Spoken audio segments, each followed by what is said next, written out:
청소를 부르는 생활, 즉살, 쓱, 쓱, 쓱, 쓱, 종료, 이런 느낌.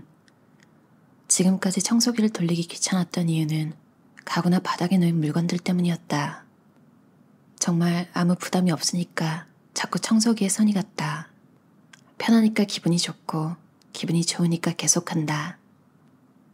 평소에는 귀찮았던 청소나 정리가 왜 심플라이프에서는 이토록 힐링이었을까? 물건이 적어서 고생이 줄어드는 것 이상으로 모든 것이 눈에 잘 들어오고 잘 보인다는 이유도 크다.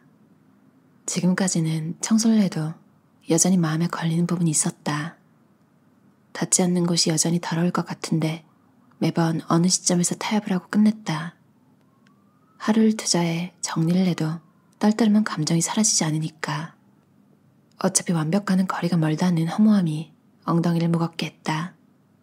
도저히 못할 것 같은 부분이 사라지자 집을 마치 내 몸처럼 느끼게 되었다. 물건이 없을수록 청소는 빨라진다. 한때 매일 하는 청소는 내게 귀찮은 작업이었다. 아니, 자유시간을 깎아먹는 적일 뿐이었다. 그런데 그것을 포상처럼 느끼게 된 데는 여러 가지 이유가 있다. 먼저 자유시간 자체가 늘어났다. 물건이 줄어들면 시간이 늘어난다는 공식을 확인했다. 자유로운 시간이 늘어 마음의 여유도 생겼다. 또 즐길 거리가 없어 작업 하나하나에 재미를 느끼게 된 면도 있다. 이건 불쌍한 사람의 자기 합리화가 아니다. 대부분은 감성을 꿰뚫지 못하고 스쳐가는 정보이니만큼 앞으로도 청소를 즐겁게 느낄 정도의 공백은 갖추고 싶다. 귀차니즘이 사라지는 심플 라이프. 물건이 적은 방에서는 집중력이 향상되고 업무 효율도 올랐다. 또 뭔가를 귀찮아하는 일이 눈에 띄게 줄었다. 좋아, 메일을 보내야지. 좋아, 정리를 해보자. 왜 물건이 줄어들면 이렇게 가뿐해질까? 어쩌면 줄곧 기분을 무겁게 했던 것은 수많은 도구였을지 모른다. 관리하기 어려운 양의 도구들이 방이나 습관에 의해 몇 개의 블랙박스를 만들었다. 아무것도 없는 바닥은 순식간에 청소기를 돌릴 수 있듯이 일도 시야가 깔끔할수록 쉽게 진행할 수 있다. 엉성한 면을 만들어낸 사람은 나였고 생활의 난이도를 높인 장본인 또한 나였다. 물건이 줄어들면 집중력이 향상된다. 내게는 나름의 인풋과 아웃풋의 규칙이 있다. 어딘가에 가서 체험하거나 책을 읽거나 영화를 보는 것이 인풋이고 그 내용을 라디오나 친구에게 말하거나 적는 것이 아웃풋이다. 아웃풋은 인풋을 넘지 못하고 아웃풋을 할수록 신진대사가 오른다. 그렇게 열심히 믿고 흡수하고 발신해왔다. 그러나 바쁜 일상 속에 흡수하려고 안달을 내다 보니 뭔가 소화하지 못한 채 흘려보내는 감각도 있었다. 심플라이프로 여유가 생기자 그저 느끼는 시간이 생겼다. 무언가와 만난 후에 생각을 숙성하는 시간, 무언가를 만지고 싶은 힘을 강화하는 시간. 그렇게 되자 내가 발신하는 것에 예전보다 무게감이 실린 느낌이 들었다. 인풋도 아니고 아웃풋도 아닌 시간이 인풋과 아웃풋의 강도를 높여다 준 셈이다. 생활이 초기화되면 일도 잘 풀릴까? 심플라이프를 실천하면서 다른 어느 때보다 잘 풀린다고 생각했다. 이유는 아마도 다양할 것이다. 처음 며칠은 디지털 디톡스를 한 덕분에 머리가 개운해졌다. 눈에 들어오는 정보량이 적어지자 집중하기 쉬워졌다. 유혹이 적다. 하루는 시간이 길게 느껴지자 여유가 생겼다. 그러자 이번에는 귀찮다는 감정이 줄었다. 아마 이게 제일 큰 이유겠지. 지금까지 나는 무언가에 쫓기면서도 무언가를 쫓는 것 같았고 무엇을 짊어졌는지조차 파악하지 못한 상태였다. 보이지 않는 곳에 소중한 것이 있다고 느끼면서 실상 그 전부를 파악하는 일이 너무도 두려웠다. 잘 모르는 것은 언제나 거대하고 무섭다. 심플라이프로 초기화되자 조금씩 실태가 드러났다. 보이지 않는 부분에 그리 대단한 건 없었다. 일단 마음이 놓인 상태로 확인하고 눈앞의 것을 끝내기만 하면 된다. 이로써 모든 작업에는 끝이 있다고 믿게 되었다. 심플라이프와 머릿속 내부는 분명 상호작용을 한다. 잘 되려면 일단 방부터 치워라. 심플라이프는 어떻게 보면 사우나 같다. 일단 물건을 없앤다는 것은 정보를 줄이는 일이니까. 그런데 극한까지 정보량을 줄인 방에는 숨막힐 듯한 무가 있었다. 처음에는 불안했으나 점차 감성의 숨구멍이 뚫렸다. 스트레스나 고민으로 꽉 찼을 때 듣는 음악도 구원이지만 조용한 마음에 자극을 줄수록 몸이 정돈되었다. 하루에 한 개씩 물건을 꺼내는 사이 뭘 위해 사는 걸까 싶은 생각이 여러 번 들었다. 이것도 저것도 부족하다면서 필요한 것만 구하는데 지쳐버렸다. 어제보다 오늘, 오늘보다 내일, 점점 쾌적하게 살고 싶다는 에너지는 일견 긍정적이고 훌륭한 배움이 있다. 그러나 인생의 목적은 오로지 향상이 다가 아니다. 제자리에 멈춰 춤추기. 나는 이쪽을 택하고 싶었다. 전자레인지보다 토기 인형을, 옷걸이보다 꽃병을, 밥솥보다 화집을, 오늘이라는 하루를 마음껏 맛보기 위해 더 소중한 것들이 있다. 뭐가 필요한지 신중하게 비교해 필수품을 꺼낸 날도 있었지만 필요하지 않은 물건을 그냥 꺼내는 날도 있었다. 그것은 삶을 재정의하는 이원 도전을 통해 어떻게 살고 싶은지를 깨닫는 나의 바람이기도 했다. 나는 즐겁게 살고 싶다. 기본적으로 사는 것에 별 의미도 사명도 없으니 살아가는 것 자체가 목적이라고 생각했다. 편리와 효율을 없앤다면 궁극적으로 아무것도 안 하는 삶이 가장 실속 있게 사는 방식 아닐까? 사람은 원하는 대로 사는 것이니까 젓가락이 없어도 책을 읽고 싶으면 읽는다. 실제로 아주 많은 것을 손에서 놓았을 때 불편함을 느끼면서도 하고 싶은 기분이 들었다. 삶이 100개의 물건으로 충분히 채워진다고 생각하자 오싹해졌다. 지금까지 집에 있던 물건의 90% 이상이 100일간 필요하지 않다는 점을 깨달아서였다. 가지고 있는 물건 대부분이 거의 쓰지 않는 물건이었다. 쓰지 않는 것이 곧 필요 없는 물건은 아니지만 아무리 그래도 너무 많지 않나 싶은 생각이 들었다. 쓰지 않는 물건에 둘러싸여 잠에서 깨고 밥을 먹고 또 자는 삶을 살고 있었다. 인간은 참 재미있는 동물이다. 합리성이고 뭐고 전혀 없다. 필요 없는데도 가지고 있는 추억의 물건, 혹시나 싶어 절대 놓지 않는 희망의 상징.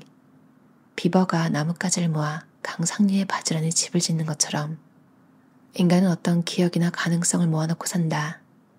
이렇게 생각하니 어쩐지 조금 귀엽다. 물건의 90%는 버려도 문제없다. 나는 꽤나 금방 질리는 성격이라 다양한 물건을 가지고 싶어 한다. 그런데 반대로 다양한 물건을 가졌기 때문에 금방 질리는 면도 없지 않아 있다. 이번에 특히 놀란 점은 좋아하는 마음의 지속시간이 길어졌다는 사실이다. 하루에 한 개의 물건을 선택하는 일은 하루 한 개의 선물을 받는 것만큼 기쁘다. 그렇게 소중하게 선택한 물건은 100일째에도 변함이 없었다. 아니, 100일이 끝난 지금도 좋아한다. 이유는 다양하다. 먼저 좋아하는 마음이 큰 물건을 골랐으니까. 저 마음속 깊은 곳에서 그토록 원하던 물건이다. 그렇다고 앞으로 미니멀리스트로 살아갈 생각은 딱히 없다. 마음 한쪽에 등불을 켜듯 계속 밝히면서 그저 좋아하는 것을 좋아하기 위해 너무 가지지 않는 편이 좋다고 내게 말해주려 한다. 소중하게 고른 물건은 지속시간도 늘어난다. 왜 갑자기 물건을 늘리는 삶이 즐겁지 않아졌는지 생각해보자. 오늘은 무엇을 고를지 생각하는 것 자체가 조금 귀찮아진 날이었다. 고르고 나면 분명 어제보다 편리한 오늘이 기다린다. 그런데 원하지 않는다. 원하고 말고를 떠나 고르는 행위에 지쳤다. 아무 생각 없이 아마존에서 쇼핑하던 지난날에는 느끼지 못했던 감정이다. 심플라이프를 하는 동안에는 기본적으로 열심히 고민하며 물건을 선택하려고 했다. 제대로 선택하려면 노력이 필요했는데 그럴수록 물건과의 관계성이 깊어졌다. 객관적인 정답을 내기보다는 시간을 들여 결단하는 과정이 소중한 것이다. 1분 만에 덜컥 고른 물건에서 느껴지는 애착의 차이는 더 말할 것도 없다. 제대로 선택하면 애정이 뒤따른다. 예전에 나는 귀여운 옷, 모던한 귀걸이, 참신한 문구류, 뭐든지 갖고 싶었다. 이 순간을 놓치면 다시는 없을 거라고. 그래도 심플라이프 챌린지를 거치면서 무력이 어느 정도 진정은 되었다. 정말 오래 사랑할 수 있는가? 내가 관리할 수 있는가? 이런 관점이 제대로 자리 잡은 것은 꽤나 바람직하다. 10%의 물건만 있어도 만족스럽다는 점, 남은 90%의 물건은 생각나지 않았다는 점, 이렇게 턱없이 부족한 관리 능력이 드러난 덕분에 나는 간신히 냉정한 쇼핑 타임을 얻을 수 있었다. 인생을 간단하게 만드는 비법은 없다. 쉽게 보면 안 된다. 게다가 미니멀리즘은 생활의 미학으로 볼 수 있지 인생을 생략하고 싶은 사람을 위한 것이 아니다. 그렇다고 심플라이프가 인생을 편하게 한다는 이론이 완전 헛소리라고 단언할 수 없는 부분도 있다.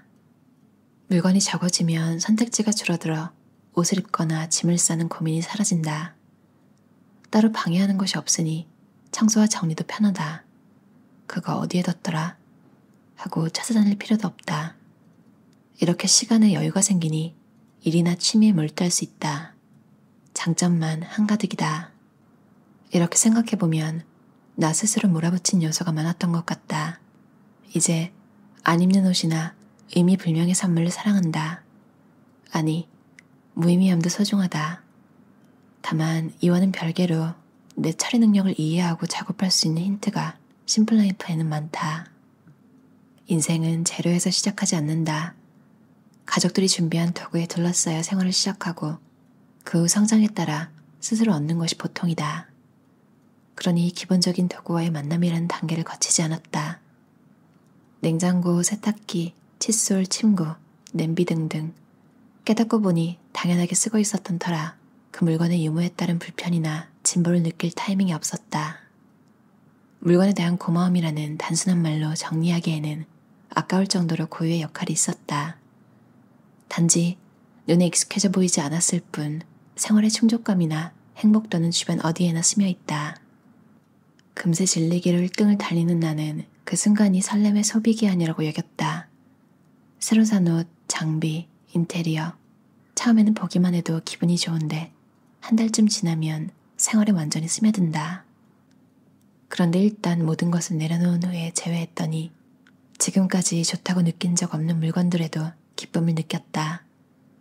100일이 지난 지금도 그 기분이 이어진다. 냉장고가 있어서 기쁘다. 손톱깎이를 사랑한다.